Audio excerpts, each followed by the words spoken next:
मैं यही सब सोचने लगा। इसी मेरी तरफ मासी मेरी तरफ पीट करके सो रही थी। मेरी नज़र उनके पिछले हिस्से पर पड़ी। मासी अपनी इसी पिंजरे में चूहे को कैद कर रही है। उनका पिंजरा सफ़ेद और बड़ा था, इसलिए मेरा कुछ कुछ करने का मन करने लगा। मैंने अपना हाथ उनके पिंजरे पर रखा ही था कि खाला ने मुझे दबोच लिया और मुझे अपने करीब कर लिया। मासी सो रही थी, उन्होंने अब अपना रुख मेरी तरफ कर लिया और मेरी नज़रें मासी के माल्टों पर जा ठहरी। मैंने डरते हुए अपना हाथ दोबारा से मासी के पिंजरे पर रख दिया। मैंने अपनी आंखें बंद कर रखी थी ताकि मासी को लगे मैं सो रहा हूँ और मेरा हाथ गलती से उनके पिंजरे पर गया है। मासी की जब आंख खुली तो उन्होंने मेरा हाथ पकड़कर अपने आगे वाली ज़मीन के दरमियान रख दिया। मैंने डर के मारे अपनी आंखें नहीं खोली। सुबह मेरी खुली तो मासी मेरे पास ही थी और मेरा हाथ अब भी वहाँ था जहाँ मासी ने रात के वक्त रखा था। मैं धीरे से अपना हाथ बाहर निकालने की कोशिश करने लगा। मेरी हरकत की वजह से मासी की आंखें खुल गई। वो आंखें खोल रही थी कि मैं डर कर बाहर आ गया। महानूर स्कूल के कपड़े पहनकर नाश्ता कर रही थी। आओ बिलाल नाश्ता करो, महानूर ने कहा। मैं उसके पास जाकर बैठ गया। मेरे साथ स्कूल चलोगे, मैं तुम्हें अपने सारी दोस्तों से मिलवाऊंगी। देखना वो तुम्हें देखते ही तुम्हारी दीवानी हो जाएंगी और तुम्हारी गोद में बैठने को तरसेंगी। महानूर ने कहा। मैं भी स्कूल जाना चाहता था मगर गाँव में पढ़ता था। मैं तो गाँव के स्कूल में पढ़ता हूँ, तुम्हारे साथ कैसे जा सकता हूँ? कुछ नहीं होता, तुम चलो मेरे साथ। महानूर ने मुझे अपने साथ लेकर जाने की जिद करने लगी। अच्छा ठीक है, मैं चला जाऊँगा। मैंने हामी भर दी। उसने मेरा हाथ पकड़ा और अपने कमरे में लिया। इन कपड़ों में तो तुम स्कूल जा नहीं सकते हो, इसलिए ये कपड़े पहन लो, लड़कों वाले हैं। महानूर ने पैंट शर्ट मुझे देते हुए कहा। इसके सामने शर्ट तब्दील की मगर मैंने पैंट कभी नहीं पहनी थी। तुम पहनो, मैं बंद कर दूंगी, महानूर ने कहा। मैंने हामी भर दिया और उसके सामने पैंट पहनने लगा। ये क्या, रुको जरा। मैं अभी आधी पैंट पहनी थी कि महानूर की नज़र मेरे चप्पुओं पर पड़ी। वो चौंक पड़ी। वो जल्दी से झुकी और दोनों चूहों पर हसरत से हाथ चलाने लगी। अरे वाह बिलाल, तुम्हारे पास तो डबल पावर है। तुम तो एक साथ दो लड़कियों के घोंसलों में अपनी चिड़िया उड़ा सकते हो। मेरा बहुत मन करने लगा उसने पिंजरे में तुम्हारा चूहा कैद करने लगा, महानूर ने कहा और फिर अपने हाथों से मेरे चूहे को सुलाने लगी। ये तुम क्या कर रही हो महानूर? मुझे कुछ होने लगा था, इसलिए मैंने पूछा। तुम्हारे सोते हुए चूहों को जगा रही हूँ। जागेंगे तभी तो मेरी बिल्ली के साथ लड़ सकेंगे, महानूर ने कहा। मुझे अपने चूहे में हरकत महसूस होने लगी। वो जैसे चूहे के साथ खेल रही थी, उसकी लंबाई बड़ी होने लगी थी। तुम मेरा पिंजरा देखोगे, महानूर ने कहा और मुझे अपना पिंजरा दिखाया। उसका छोटा सा पिंजरा मुझे अच्छा लगा और मैंने उस पर हाथ रखा। महानूर ने खुद ही अपने बड़े वाले पिंजरे को अपने चूहे के ऊपर रख दिया।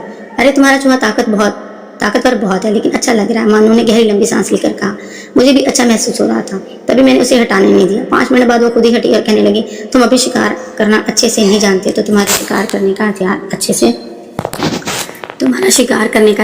से काम करना नहीं जानता, इसलिए तुम्हें पहले सीखना पड़ेगा और फिर शिकार करना पड़ेगा। अभी स्कूल चलते हैं, महानूर ने कहा और फिर हम स्कूल चले गए। महानूर के स्कूल में लड़के लड़कियां इकट्ठा पढ़ा करते थे। महानूर की सब दोस्तें मेरे आगे पीछे घूमने लगी और सब तारीफें करती रही। मैं तुम्हें अपने साथ क्लासरूम में नहीं लेकर जा सकती, तो कैंटीन पर ही बैठो। अगर किसी टीचर ने पूछा कौन हो तो कह देना दाखिला करवाने आया हूँ। ठीक है, महानूर ने कहा और फिर मुझे कैंटीन में बिठाकर वहाँ से चली गई। मुझे वहाँ अकेले डर लग रहा था, लेकिन मैं खामोशी से बैठा था। कौन हो तुम और यहाँ क्यों बैठे हो? एक औरत की आवाज़ सुनकर मैंने नज़रें उठाकर देखा तो एक लड़की मेरे सामने खड़ी है। वो मैं दाखिले के लिए आया हूँ, मुझे महानूर ने जो बोलने के लिए कहा था मैंने बोल दिया। चलो मेरे साथ आओ। मुझे वो प्रिंसिपल की ऑफिस ले आई। वो स्कूल की प्रिंसिपल थी। किसी के साथ आए हो तुम? मेरे पास आना चाहिए था दाखिले के लिए, मैडम ने कहा। मैं नर्वस होने लगा कि क्या कहूँ मैडम। मेरी आंखों में आंखें डालकर बोलने लगी, मैंने तुमसे कुछ पूछा है। वो अपनी कुर्सी मेरे पास ले आई। मेरे दिल की धड़कनें बढ़ने लगी। वो मैं अपनी कज़न के साथ आया, वो क्लास लेने चलेगी और मैं कैंटीन में बैठ गया। मैंने सच बता दिया, मुझे मज़ीद झूठ बोलना नहीं आता था। मैडम मेरे साथ कुछ करने के मूड में थी मगर कर नहीं पा रही थी। खैर कोई बात नहीं, अगर आ ही गए हो तो मेरे काम में मदद कर दो। मैं अलमारी से किताबें निकालने लगी हूँ, तुम स्टूल को पकड़ना, मैडम ने कहा और स्टूल पर खड़ी हुई। मैंने स्टूल पकड़ा ही था कि मैडम ने मेरी तरफ रुख किया और अपने दोनों हाथों को मेरे कंधों पर रखकर गोद बड़ी में नीचे गिराया और मेरे ऊपर आ गिरी। बहुत ही मजबूत से मेरे साथ चिपक रही थी। मेरे स्कूल में पढ़ोगे तुम? मैं तुमसे फीस भी नहीं लूँगी, मैडम से धीरे से कहा। मैंने हाँ में सर हिलाया और वो मेरे ऊपर से हटी। मुझे बहुत अजीब लग रहा था कि शहर की हर लड़की मेरी दीवानी की हो रही है। मैडम मुझे एक चॉकलेट दी और कहने लगी, तुम बहुत प्यारे बच्चे हो, दिल कर रहा है तुम्हें अपनी गोद में बिठा लो। मैडम की ये बात सुनकर मुझे शर्म आने लगी। मैं कल से स्कूल आ जाऊँ मैडम? मैंने पूछा। हाँ आ जाना, तुम्हें स्कूल का यूनिफॉर्म और किताबें मैं खुद ही दूंगी। शाम के वक्त स्कूल के साथ जो घर है वहाँ आना, मैं तुम्हारा नाप लेकर कपड़े बनवा दूंगी, मैडम से कहा। वो मुझे पर कुछ ज़्यादा ही मेहरबान हो रही थी। अगर मेरी जगह कोई और लड़का होता तो सारी मेहरबानी का फ़ायदा उठा चुका होता, लेकिन मैं मासूम था, मुझे कुछ मालूम जो नहीं था। ठीक है मैडम जी, मैं आ जाऊँगा, मैंने कहा और फिर ऑफिस से निकल गया क्योंकि छुट्टी का वक्त हो गया था। मैं महानूर की तलाश करने लगा। वो मुझे कहीं नहीं मिल रही थी। मैं स्कूल के गेट के पास खड़ा हो गया। कुछ देर बाद महानूर पास आई और लड़ने लगी। किधर चले गए थे तुम? मैं कब से तुम्हें तलाश कर रही हूँ। अब चलो घर चलते हैं, महानूर ने कहा और फिर हम घर जाने लगे। महानूर मुझे जंगल की तरफ लेकर जाने लगी। महानूर ये हम कहाँ जा रहे हैं? जंगल जाने पर मुझे डर लगने लगा। वो असल में मेरे पास तुम्हारे लिए ऑफर है, तुम पैसा कमाना चाहते हो।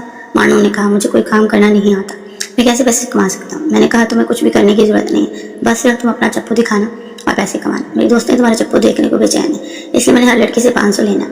5 लड़कियाँ, आधे तुम्हारे पैसे आधे मेरे। मानो ने कहा, हाँ ठीक है, मुझे मंजूर है। मैंने हामी भर दी और मुझे एक छोटी सी पुरानी सी झोंपड़ी पर ले आए। चलो अब तुम अपने चप्पू को बाहर निकाल लो, मैं एक एक करके अपने दोस्त को लेकर आती। मानो ने कहा, अपने कमरे से बाहर चली गई। मैं अपने चप्पू निकाली, मानो की पहली दोस्त कमरे में आई और मेरे चप्पू को हैरत से देखने लगी। ये सच कैसे हो सकता है? मानो,